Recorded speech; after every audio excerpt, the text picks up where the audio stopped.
Hi everyone, thank you so much for being here today. I know how busy you are, and the fact that you've chosen to spend time with me tells me that this topic isn't just interesting, it probably matters to you on a deeper level. I'm Chrissie. I work with founders and leaders that are brilliant at what they do, and then suddenly one day they realise, I've got a team, I don't know what to do, or now what do I do? And they realise that they've become the glue in their business, the one that everybody seems to rely on, the one that seems to be repeating themselves, the one that seems to be always carrying that mental load, fixing things that should already be sorted, and quietly wondering, why am I the only one that can see this? If that sounds familiar, you're in exactly the right place. And before we go any further, let me just say this really clearly. You're not failing. In most cases, the business has simply outgrown the way that it was originally set up. And that's what today is all about. So it's an accountability reset. It's about building a self-driven team that operates without you having to chase them. So today I'm going to show you why teams behave the way they do, what keeps them dependent, and more importantly, how to break that cycle so that you stop feeling like the bottleneck in your own business. But before we get into that, let me just give you a small bit of context about me and why that matters so much to me. So, as I said, I'm Chrissie. My background is in operational retail roles, retail store management. I've led small teams, big teams. I transitioned into learning development, and I've spent quite a lot of time in numerous industries, different sectors, working with leadership development programs, coaching leaders, and working on change programs across all of those sectors.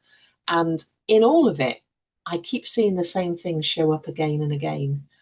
And that's, for me, businesses don't get stuck because people are lazy. They get stuck because those leadership systems haven't kept up with the growth of the business. I've also been that accidental leader, so technically good at the work that I was doing, working really hard, running around like that proverbial blue ass fly, doing everything right, and suddenly responsible for people without anyone ever showing me how to do that or how to do it well. So I know how invisible and exhausting and lonely it can feel when you realize, oh, I've got a team now, what do I do? And that's why I care so deeply about this work, because if you've ever felt that, you're not alone. And I just want to pay it forward. Because more importantly, all of these things, these leadership skills, these traits are fixable, it's learnable. And for me, when the environment changes, the environment that you work within changes, the mindset that you have changes, then behavior follows, behavior changes as well. So, through all of that experience, there are a few patterns that for me explain why teams don't step up or don't step up naturally. Have a look at these reasons on the screen here. So, these for me are the top five. Um, they're the silent reasons, the hidden reasons why your team isn't perhaps taking action. And quite often, leaders will say to me, founders will say to me, my team just don't step up, they don't take ownership. But the truth is, and this is important to hear, most founders don't have a people problem. It's not the people that are often at fault, it's a leadership design problem because without realizing it, the business is training dependency. So, as you look at those on the screen there and notice which ones feel maybe slightly uncomfortable or maybe resonate with you, just have a think which one of those or which ones of those apply to me, which ones resonate the most, because those are the ones that are probably costing you the most time and energy.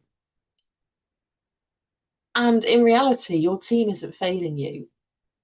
In reality, your systems are training them to overly rely on you. Now that might sound quite harsh, but I'll say it again, and just have a think for yourselves and for your team. The team isn't failing you. Your leadership systems are training them to rely on you. Once this registers, then everything kind of clicks into place because you've raised your awareness. Once you raise awareness and once you think about it, you'll see it, you'll notice it. And once you notice what you notice, as you go about doing your business, you can stop, or you will stop, firefighting. You'll stop carrying all the work, and you'll start leading a team that makes decisions, owns outcomes, and more importantly, frees you to focus on strategy. So for now, let's dive into why your business might be training dependency, and let's think about how to flip it so that your team starts owning those outcomes without needing to come to you for permission for everything. So later in today's session, I'll tell you how you can book a call with me to review your own leadership systems properly.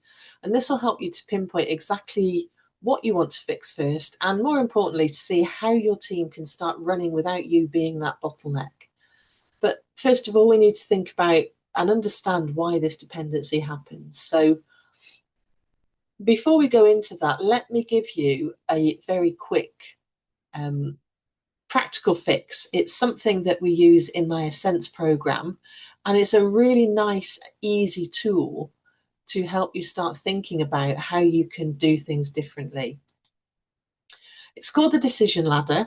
Now I've got 3 steps on the screen here, and you can put more in depending on the complexity of your business. 3 is often enough, but it helps you think about how decisions are made in your business. They show who owns each step, how or who makes the decisions at each level, and more importantly, where the delays are happening and who is causing that delay to happen. And quite often, when you use and map things out using the decision ladder, this is where you notice where you yourself are actually the person or the reason that that bottleneck is happening. And if you think about it, if decision making isn't clear, who does it float up to? Because it does usually float upwards, and guess where it lands? It's going to be with you. So if you can spot the bottlenecks and then redesign the process, you'll be able to delegate more effectively and let your team act without waiting on you for decisions, and without, and therefore, more pressure, more stress being put onto yourself by feeling like you have to fix things, have to solve things. So let's look at this quite simply. Level 1 is about the team deciding independently. So what is it? What are the things, the tasks, the activities that the team can decide on independently of you or their line manager? So typically these are low risk, everyday decisions.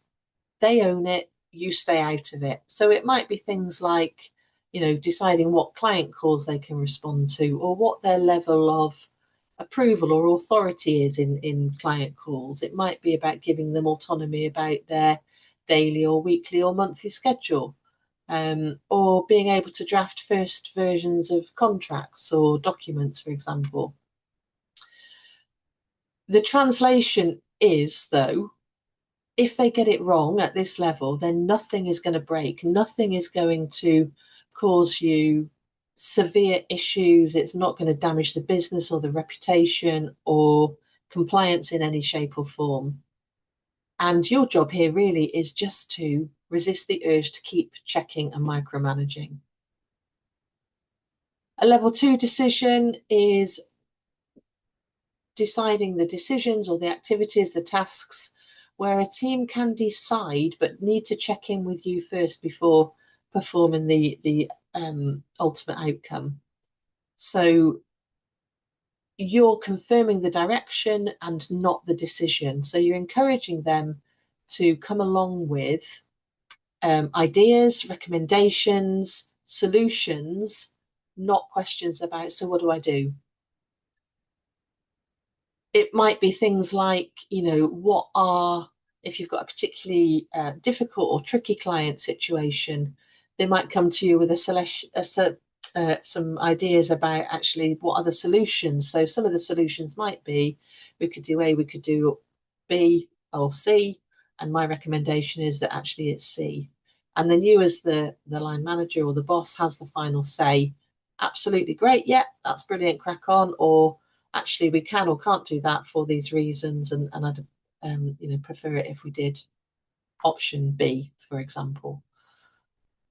The job, or your job here, more importantly, is about confirming or challenging lightly, but then letting them run with whatever the agreed outcome is. And level 3 decisions are about you completely deciding. So these are things that have the highest risk, the bigger impact, the reputation or strategic direction or financial implications or compliance risks, for example. These are the things that only you as the line manager, the boss, the founder can decide. And your job here is to be completely decisive, to communicate the decision effectively, and then not drag the team into the whole drama or anxiety or consultation process. Because if you don't define these areas clearly, people will ask you about everything, and slowly and steadily you become the approval machine. So without actually designing it that way, if you don't make clear what each of those levels look like and who is accountable for what decision gets made by whom, then you will become that approval machine and everything will run through you. So can you see how a tool like that might be useful for you in your workplace? So this leads us on to a slightly uncomfortable but very useful reframe. And I have mentioned this already, but I'm going to say it again.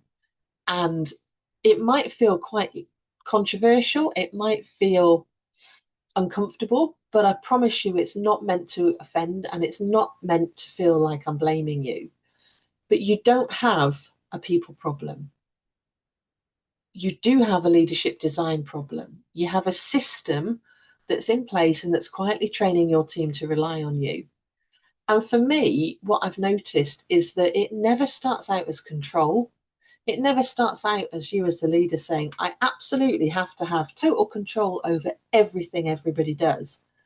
It often starts out as, somebody having a huge desire to be helpful. So it comes from a good place. It comes from a place of, I want to help. I want to support my team. I know how to fix that, or I've had the experience of that. So I want to help them with a solution. And then that looks like, you might answer quickly. You might fix something because it's faster. You might step in because they're busy. And you might think that actually I can help them out here.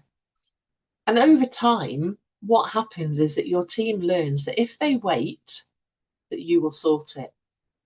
And that's not conscious, that's very often a subconscious behavior. It's conditioning.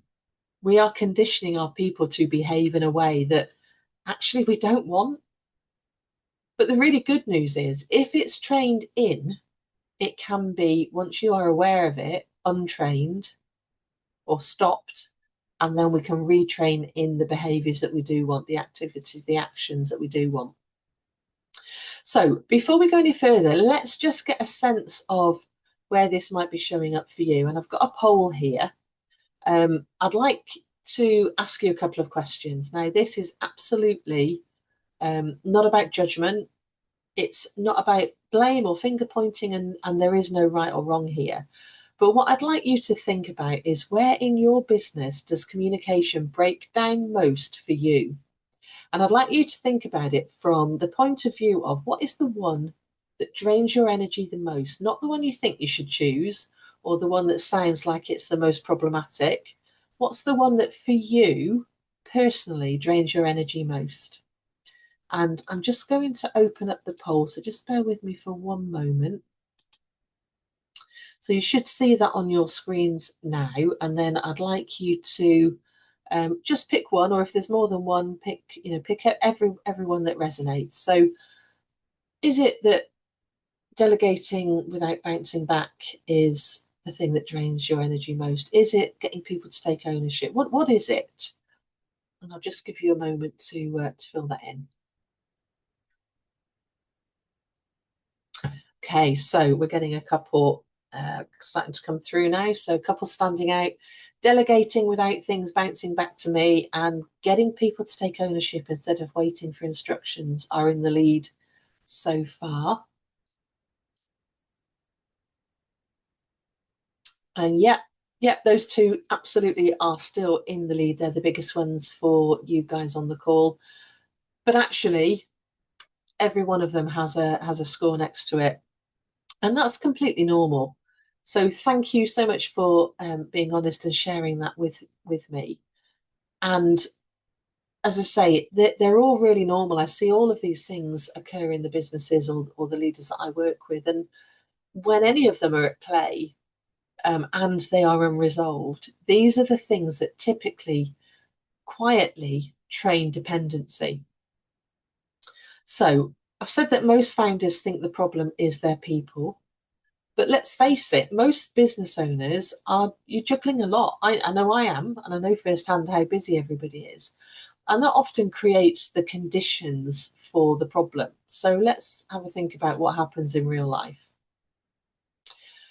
And, this plate spinning, juggling many balls, hats, whatever you want to call it, it's a reality of accidental leadership. You didn't sit down and design this role to cover, you didn't sit down one day and go, right, I want a role that is sales director, operational director, HR director, problem solver, chief toilet roll changer, coffee maker, chief problem solver.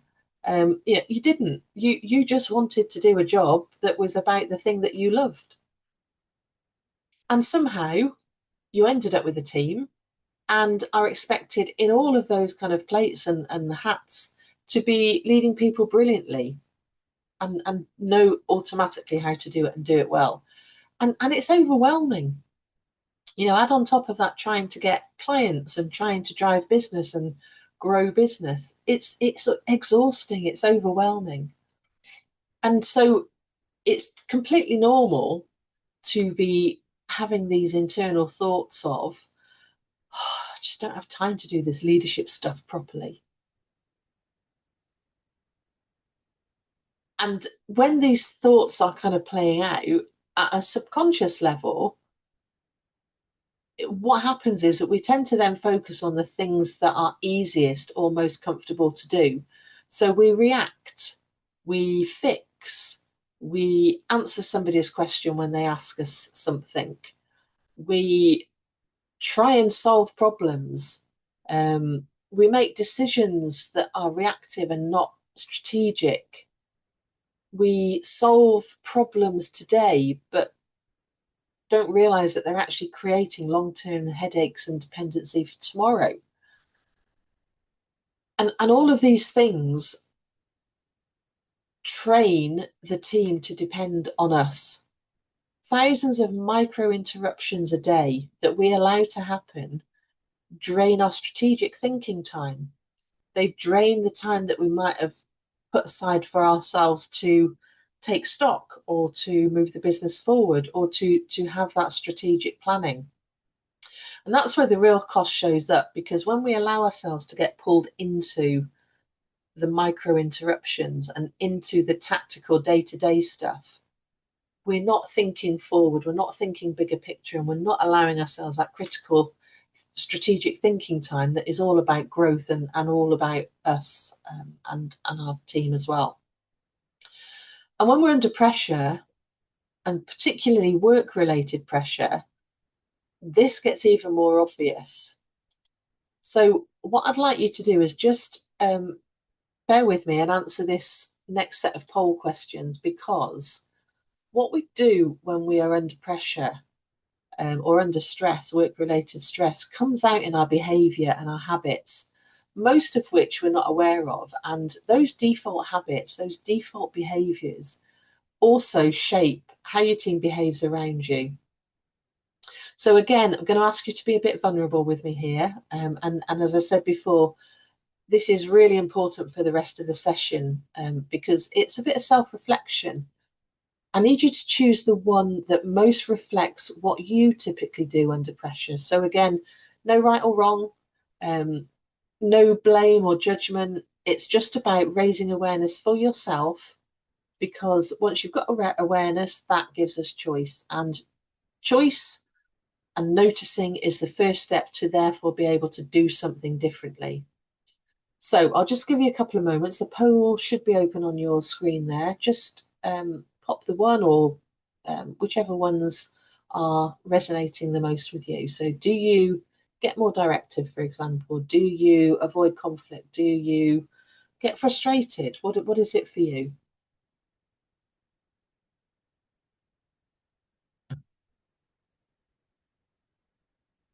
Okay, so I've got a couple again coming out in the lead here. So um, in the lead are I avoid conflict and hope things smooth out, and I get frustrated and why no one steps up. Completely typical. These patterns show up in every business I work in. And just as in the other poll, there are scores in each of those on the screen there. So completely normal. And so thank you again for completing that, for taking part and being vulnerable. And as I said before, just think about how these relate to you and your business, because once you are aware of them, you'll start to notice what you're doing or what you're not doing. And once you are aware of them, you can then change them. And that brings us to one of the biggest challenges in leadership for me. So, leadership is a series of paradoxes. It's a balancing act between two seemingly oppositional things that need to be working together actually in order to get us the best results. So, for example, in communication, we need to be frank, which is about saying things in a clear and straightforward and assertive way. But we also need to balance that with diplomatic, which is about saying things respectfully and understanding somebody else's point of view or being able to put ourselves in their shoes and balancing those two things together. When we're too helpful, we encourage dependency. When we're too nice, we encourage unclear standards. When we're too direct, people shut down.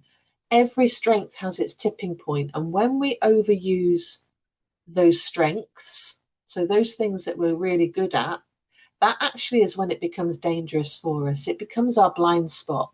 And most leaders don't fail because they're doing the wrong thing. They fail because they're overusing the right thing. And for me, most leadership problems live here in this balancing act of over relying on our strengths, not being aware of the blind spots that overusing those strengths are causing us. And that's what I help people to look at, help leaders and founders to look at in my Ascents program. So we start off by identifying what are your patterns, where are your strengths, and how can you leverage more of them? But equally, where are those strengths less helpful or completely unhelpful? And where might they be, being overused and therefore causing you issues? And if you want to know where you are on this paradox scale, I have an assessment. And let's jump on a call and I can help you figure it all out. But for now, let's look at the real reason why, for me, communication is so difficult in practice. So you've probably had this moment, and I know I have, where you have had a meeting, you've said something, you've laid out an instruction, or you think you've got agreement. And when that task or that thing is done, what comes back makes you think, were they actually in the same conversation as me? Have they actually had the same conversation? Because what comes back is completely different to the expectations that you set or the thing that you thought you'd agreed. And that's because communication isn't about talking. Communication is actually about translation. And that's why intentions and impact often are misaligned. They don't match up. Because when we are communicating, we are sending out messages. And we are sending out messages through our own assumptions, our own filters, our own fears, our own emotions, our own experiences. But the receiver, the person we're talking to, or the team we're talking to, are also filtering through their own emotions, experiences, fears, assumptions, etc. And when you add into the mix things like pace, stress, urgency, all of those filters affect the clarity, and clarity disappears. So translation without structure is a translation that fails. So I'm going to give you another stealable tool here. It's called the 4-part clarity script, and it's very simple. So you start off by explaining the outcome. So being really clear on what needs to happen and by when. So you might say something like, the client report needs to be drafted, reviewed by me, and ready to send by 3 o'clock on Friday afternoon.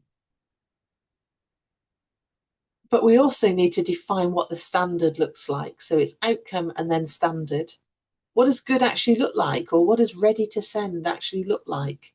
Because that can mean something different to everybody. So unless you define it and define it in terms that everybody agrees on, everybody understands, then everybody's interpretation of ready to send will be different and you'll not get what you want.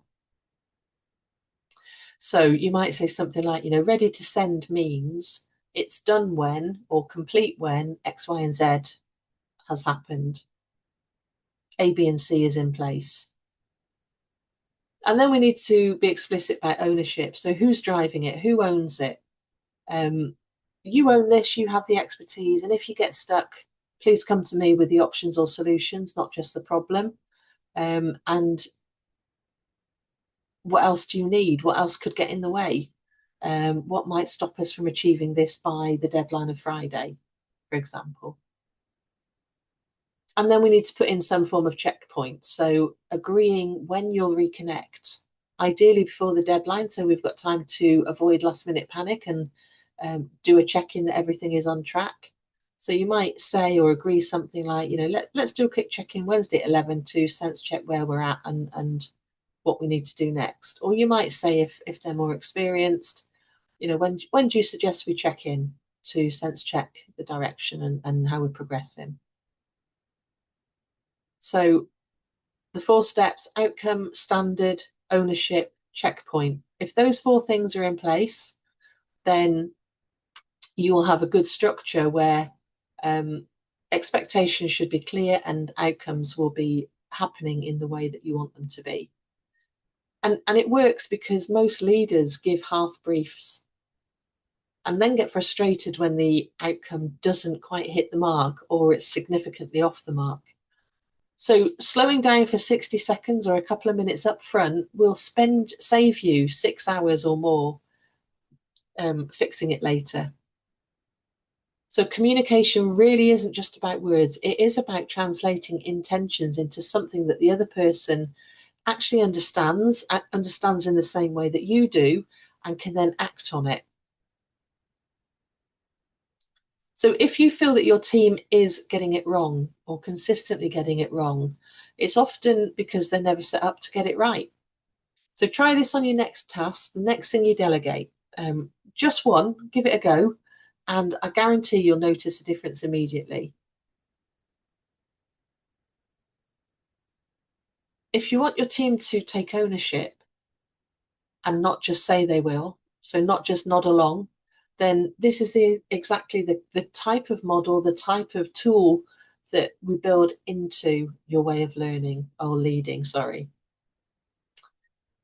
So this chaos, this distortion of meaning, is exactly why even the best leaders fail. It falls into or moves into what I call the 5 silent communication mistakes. And once you recognize these, for me, it's a game changer, because once you see them, you can't not see them and not notice them in your business. And once you know them, then, as I mentioned earlier, you'll see the power that they have, but you'll also be able to do something about them. So I've said several times already that most dependency in teams isn't about capability. It's created quietly by the work that is tolerated, or the behaviors that are tolerated, and the way that the work is structured. So here are 5 patterns that I see in businesses that I work with that I believe train your team to rely on you, even if that's absolutely not what you want. So none of these are obvious while you're doing them. And I think that's why they're so dangerous. We don't actually realize in the moment that we're doing it, because our key drivers are about being helpful and wanting to be a support. So just have a look at these and see how they sit with you. So seeking lots of opinions and not making a decision. This for me is something I see happening a lot. So we think by involving lots of people and consulting with them that we're actually being inclusive. And to a degree, we are. But if we consult with everybody instead of the right people, and we consult with everybody and leave it there, we don't make a decision off the back of it, then what happens is either everything floats back up to you, people defer back to you because we didn't really actually come to a decision, or worse, people make up their own course of action because nothing was made clear, and they run off thinking they're doing the right thing, and they think that they're doing what's been agreed, but it's actually not. So here, a tool like the decision ladder can come really, really useful. Another thing, we avoid conversations that are potentially crucial, might be difficult, or will make us feel uncomfortable. These are the conversations that really make a difference, that really matter in a business, and we just put them off. Often we'll use time as an excuse to let things slide. So you might say, oh, do you know what? I've just got a really important meeting to go to, or I've got something that needs to be cleared off my desk, so I'll do that conversation later. And often that conversation then never happens. The underlying driver is often a fear of conflict. So we either don't know how to have that conversation and have it well, or we fear potentially the conflict that we perceive will happen. And very often it's easily resolvable by using a framework, a simple framework. So what happens is that standards drop, resentment builds on both sides, performance stays inconsistent because we just remain frustrated because nothing's changing because we've not had the conversation. And the individual remains frustrated because they think they're doing a good job and nobody's telling them they are. Well, we're not, because we don't think they're doing a good job. So having structured feedback frameworks, structured conversations is really key here. We might be overhelping, jumping in and solving people's problems unnecessarily, thinking we're trying to be really helpful instead of maybe using a coaching approach, which draws out on their experiences and helps them to think about the answer for themselves. So the more we jump in, the more we solve, the more we answer, the more the team stops thinking for themselves, because we've trained them not to, and we create what I call learned helplessness. So I've learned that actually if I wait, somebody will come up with the answer for me. Or if I wait, it means that I don't have to do that thing and do it and get it wrong. I'll just, somebody else will take it off me. And if it's something that I really didn't want to do in the first place, well, hey, result. And then for doing the task instead of doing the task instead of delegating the outcome. So we explain how to do it and we micromanage the detail of how to do it, or we end up doing it ourselves instead of delegating the outcome to the individual and allowing them, if they're experienced enough, of course, if they have the relevant level of training and understanding, instead of allowing them to decide how they do it, we just step in, wade in and take it off of them. And the result here is that, we stay stuck in the weeds, we stay stuck in the nitty gritty, and we can't look out at the strategic horizon. But equally, they get frustrated. They don't get to fulfill their potential because they're not being stretched, they're not growing. So using the 4-part clarity script that I shared earlier will really help here. And then one of the worst for me is assuming people know what good looks like. So you might think you've been clear, you might have thought that you've given the clarity of what expectations are or what the good looks like in terms of an output, but then the output that they deliver misses the mark. And what's really happening here is that standards, expectations, outcomes, they're all in your head. They're not shared, or they're only partially shared. So we end up reworking things. We both end up frustrated, and we fall into, oh, it's just easier if I do it mode. So all of these things here that I've kind of talked through, just again, take a moment to resonate. Which ones resonate with you most? Which ones do you feel that you perhaps are guilty of falling into at times? What triggers that? And just sit with that for a moment. These aren't people problems. Again, they are leadership design problems. When you fix the design, when you fix the process and the systems that people are working within, and the mindset of the leader and the team, the behaviors that you and your team then adopt as a result change fast.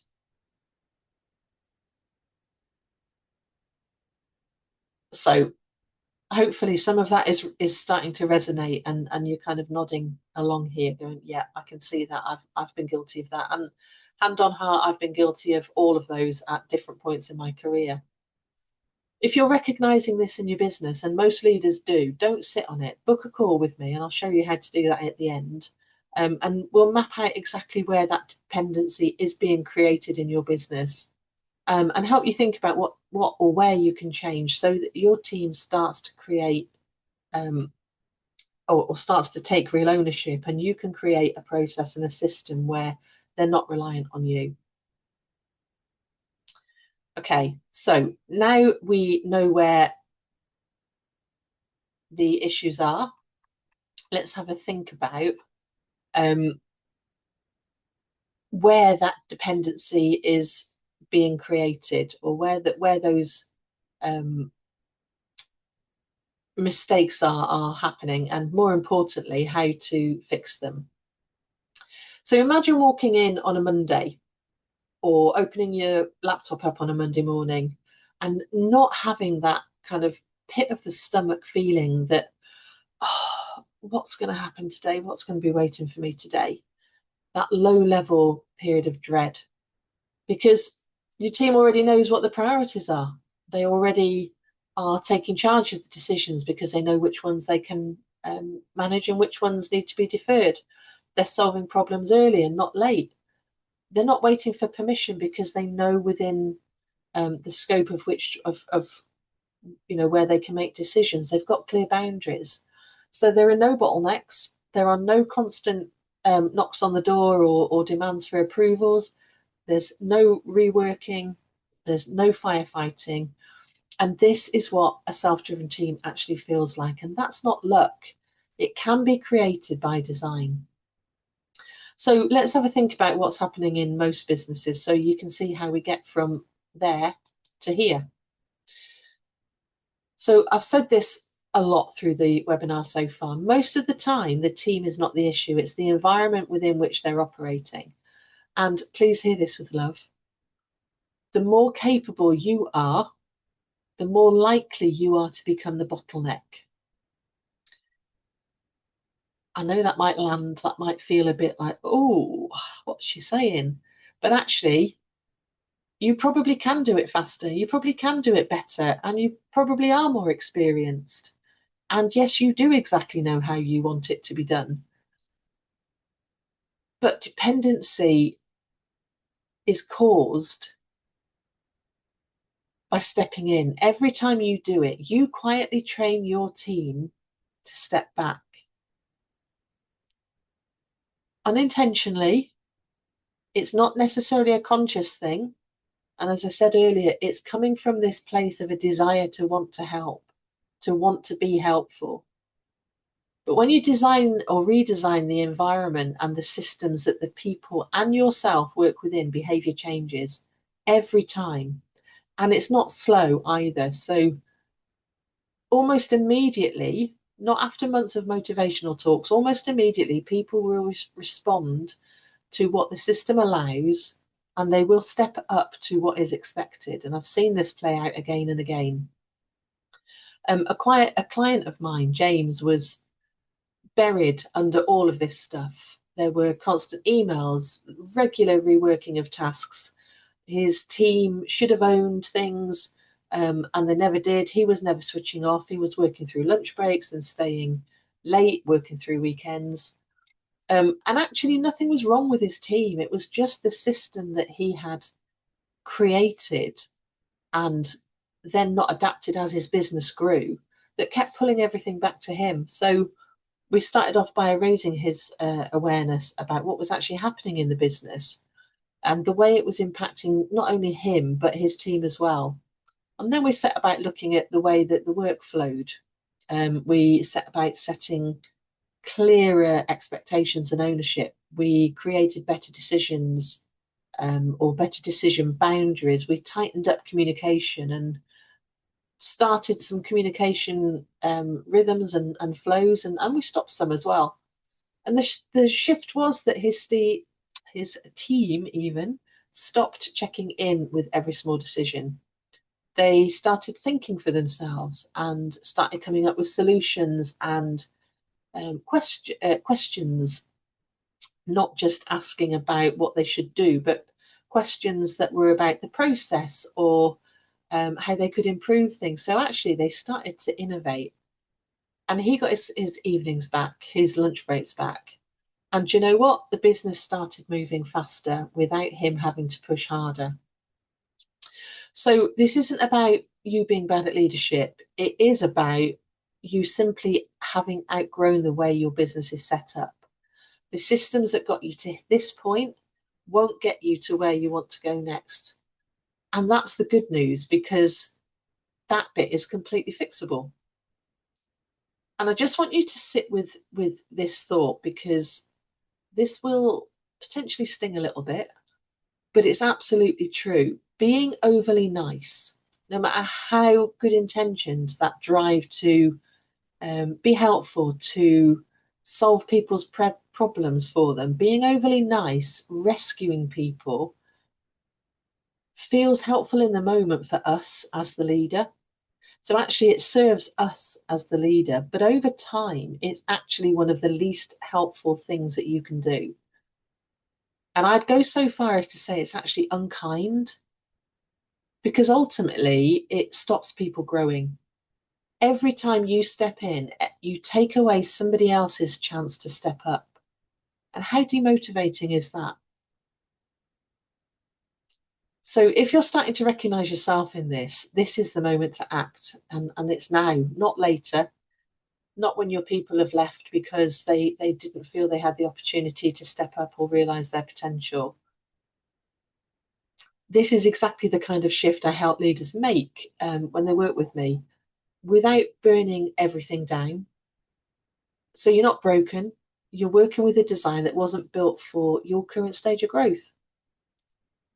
But once you know that, once you kind of accept that, what I will say is it is within your control to redesign it.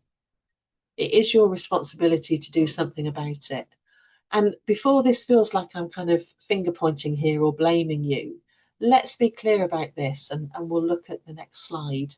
I'm really not. And I want to, remove any shame or blame here, because if you've ever thought, oh, I should really be better at this by now, pause that thought. You were probably never taught this. And actually, research by the CMI, the Chartered Management Institute, shows that 82% of leaders in the UK are actually accidental leaders. They've been promoted into something because they were brilliant at their previous job, or they've got a business that's grown really successfully and they've grown organically, and they've got a team that they didn't actually ever plan to have. And nobody has ever at any point given them any formal leadership training ever. So that's really scary. They're promoted for numerous reasons that are consistent across many industries, but they weren't broken. They were actually very successful when they became a leader. And they were just set up without that people manual. So yes, it's not their fault, but it is their responsibility to learn what leadership actually requires if they don't want to repeat the same frustrations over and over. And especially as we're at the start of 2026, we've just left the first quarter. not having a manual doesn't excuse staying stuck, but it does explain why willpower alone hasn't worked so far. So let's just have a quick look at some of the habits that might be keeping you stuck. And again, as we go through these, just see which resonate with you. When I go through these, there's, I use these a lot with people that I coach, and there's usually a moment when somebody will go, oh yeah, I do all of these, or oh God, yeah, that's the one that really, really resonates with me. And that's not failure. That's absolutely not failure. That's about awareness. And as I've said before, raising awareness gives you the opportunity then to notice it when it happens within the day to day, and also more importantly, to do something proactively about it. So are you somebody that, is maybe stepping in before somebody steps up or can step up because it's faster and you're frustrated they're not going quickly enough? Are you hinting at expectations instead of stating them explicitly because that feels kinder? Are you avoiding that conflict that we spoke about earlier, hoping it'll go away? Do you take back work when maybe they've got a little bit of a wobble because, again, it's quicker? Do you water down standards to avoid friction or conflict or perceived conflict? Are you shrinking your expectations down so that nobody gets upset? All of these are survival habits. They help absolutely in the short term, in the day, in the moment right now, but they do create long-term dependency. And overhelping, rescuing, hinting, taking tasks back, lowering standards, they are all survival habits. So just have a reflect for a moment. How many of these are you guilty of? Because I know I was guilty of all of them. How many resonate with you, or which one resonates the most? And if they do, that's absolutely fine. They are human traits. But as I say, they do create dependency. And the fix isn't just doing these things more often or harder or with more effort. It's about having a better structure. And that's the good news, because leadership is absolutely learnable, and that gives us our way forward. So for me, if leadership was all about personality, most of us would be stuck. Luckily, it's not. Leadership is absolutely something that can be learned. It's not something only a lucky few are born with. It is a set of skills, mindsets, and behaviors that can absolutely be learned, practiced, developed, and more importantly, embedded. So there are three key mindset shifts for me that absolutely change everything and change things for me when I was learning how to be a leader. The first one is that ownership is not a personality trait. It came as a real shock to me to find that actually, do you know what? People aren't just naturally born with a trait to take up where they take ownership.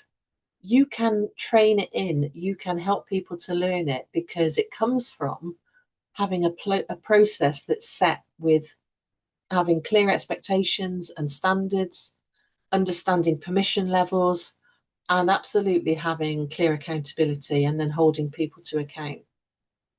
And equally, people having initiative isn't a magical trait. It can be learnt. It comes from trained behavior. People don't just, aren't just magically born with it. And this was also a biggie for me, is that most teams don't step up because they're scared of messing up. It's not because they want to do a bad job or they're lazy or they don't care. It's because, have we created an environment where maybe they're afraid to, or it's too ambiguous because we've not made clear decisions or set clear examples. So when you remove fear, when you reduce ambiguity or remove ambiguity and guesswork, ownership will go up, and I can guarantee you that. When you can remove those three things, people will shine every time. You will increase ownership in your team, and think about what it will cost if you do nothing differently. So if nothing changes, then nothing changes, but everything repeats. So think about where you are in 2026. As I say, we've just left the first quarter. We're in the first third of the year. Will it look like 2025, which, did that look like 23 and 24? Same fires, same stresses, same bottlenecks. The emotional cost is stress, exhaustion, resentfulness, less fulfillment, relationship issues, and all the stuff that potentially gets taken home and impacts your family life as well. And what are the financial costs? These could include things like missed opportunities, missed business opportunities, wasted time, higher turnover, stalled growth, lower profits. If you want the rest of 2026 to be different, then it's about being intentional and, really importantly, intentional now. Because leadership doesn't magically improve when you repeat the same year of the same habits. The real risk isn't burnout. The real risk for me is normalizing all the stuff that we're doing and complaining about. It's having a hard year and waking up 3 years from now with exactly the same problems, but less energy and less desire to fix them and do something about it. So what does the intentional route look like? Well, for me, it's a focused, structured program of development. And let me just talk about my Ascents program for a moment. So I mentioned that earlier on in the webinar.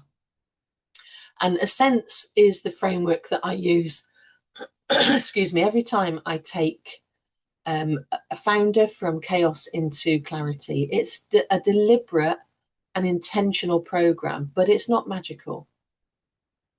It will help you move from that accidental leader status to intentional leader. And for me, all of the things within the structure are how teams become self-driven instead of founder dependent.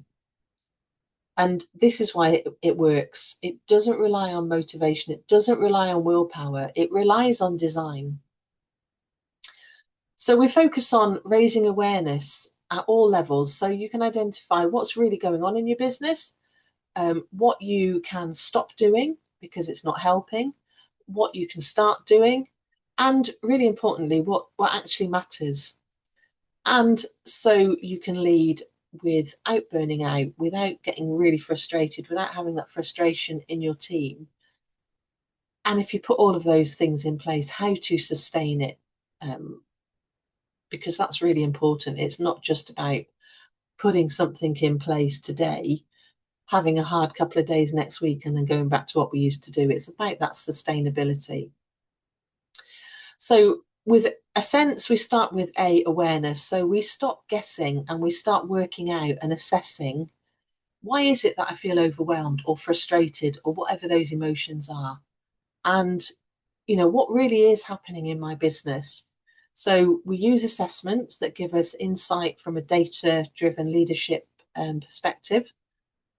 We use assessments that help us understand what's really going on in the business. And then we look at all of that and we simplify it. So what are the things that we can stop doing immediately? What are those things that absolutely have to be in place? And can we simplify them?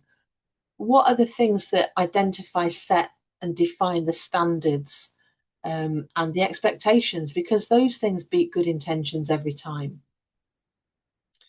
And we get clear. So what is it actually that matters to me in my role and the role that I do now in the business? What is my strategic focus? But then what does that also look like for my team? Where should they be focusing?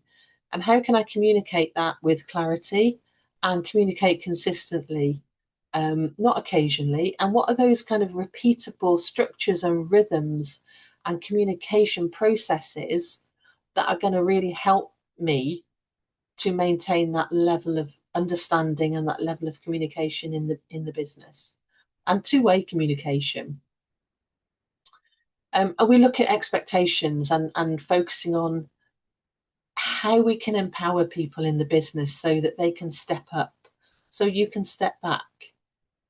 What is it that my team should own versus what I should own? Where are the boundaries? Where are the things that should only belong to me because that's right and appropriate? But what are the things that my team should own because that's absolutely right and appropriate for them? And how can I stretch people? Can I help them grow and bring them on with me? N is about navigating. So what are the non-negotiables? Where do we hold the lines? What are the leadership paradoxes that I have that are overused, that I can leverage more of because they are genuine strengths that are maybe causing me blind spots? And how am I impacting and experienced by my team? And how am I helping or perhaps hindering the processes and the progress of my business? And then we look at trust. So, this is a biggie. How do I actually learn to trust my team? How do I create the trust that they have in me? How do I stop being that bottleneck in the business so that I can, as we've said before, let them step up and shine through? And equally, S is about sustainability. So, how do I lead without burning out? How do I sustain that business culture that I've created, that I want to create? Because culture should be sticky. We should be creating culture that sticks and is reinforced through the systems and the processes that we have in place. So if you're, watching this, listening along, thinking, actually, yeah, I can see the problem. Everything that's been said so far resonates with me. I know where perhaps I'm causing some of those unintentional bottlenecks or issues that are causing my team to be stuck. I can see the problem, but I don't quite know how to resolve it, or I don't know how to build that system from scratch. That's exactly what Essence does. And we will build it together. So this for me is where you stop guessing and you start leading with purpose, with intent. And at this point, you have a couple of choices. So, option one is the DIY route. So do you do it yourself? Think, actually, yeah, what she said's been quite interesting, but I think I'll keep trying to piece this together on my own. Or is it option two, an opportunity to follow that proven implementation path with support, with coaching, and most importantly, accountability? This is a bit where I can really help you to stop guessing and start leading with purpose, with that intent that we've spoken about. And I just want to be really clear here as well. This is about implementation. It's not training. So, a training course will have you along for a couple of days or a week or whatever. And quite often, in my experience, people don't put training into practice. They sit there and nod along, and they don't take away and more importantly, put into practice the stuff that's going to really make the difference. And as I said before, if nothing changes, nothing changes. So this is absolutely about implementation. Most people that come on to this type of call, this webinar, they won't actively choose to stay stuck, but they just don't want to interrupt the pattern for whatever reason. And so they will naturally just drift into option one. And do you know what? If that's you, that's absolutely fine. But I will say results will stay the same. So let's have a think about option two and what that would look like if that is resonating with you. So before you decide anything, just ask yourself honestly, has everything you've heard today just going to be another useful webinar for you? Or are you actually going to want to change something? Because insight alone will not change teams, but implementation does. So Ascent is a 120-day program. It will build the people structures that your business needs. And as I said, it is implementation, not training, and we'll build it together and embed those structures for your business so that you and your team actually does change how you behave. So what you get is a set of leadership diagnostics. We raise awareness not only around your own personal behaviours, but your team as well, if you have one, a leadership team. And it's also about awareness of the kind of the processes that you have in place that are helping or hindering. We'll pull together a practical roadmap that you can implement immediately. So there will be clear expectations, there will be clear standards, there'll be templates that will help you support all of that. And we'll talk about and train where necessary those communication skills, and talk about and implement those communication rhythms that will stick. And there will be scripts and frameworks that you can absolutely pick up and use and adapt to your business as well. Really importantly, there will be accountability along the way. So from the group cohort, from me, but also from the processes and structures that um, are there to support accountability being implemented in your business without you then having to go down the micromanagement route. There's leadership coaching from me, so one-on-one coaching that will support and challenge you. And equally, there are full workshops that will deep dive into some of the key topics that will also then train some of those skills and those behaviours that will be really powerful in embedding those behaviours and changing some of the mindset shifts that might be keeping you stuck. So all of this together will end up with an implementable action plan that will give you a team that you can trust, that finally steps up, and more importantly, you have the leadership capability to keep it that way. So it isn't about fixing your team because they're not broken, but it is about redesigning how leadership works for you in the stage of your business that you're at now so that you can continue to grow. Because you didn't start your business to be stuck doing everything yourself. And the sooner you put structures in place, the sooner that you will free yourself from overwhelm and finally be able to lead the way that your team is capable of and that you're capable of leading. So let me tell you about a free gift that I have, because this is where, we turn, I know what I should be doing, into I've actually done it. And I'd just like to tell you about some free slots that I have available. As a thank you for staying with me this long. You've been on the call for an hour, and I do really, really appreciate the time that you spent here today. I've got 6 free slots, strategy sessions,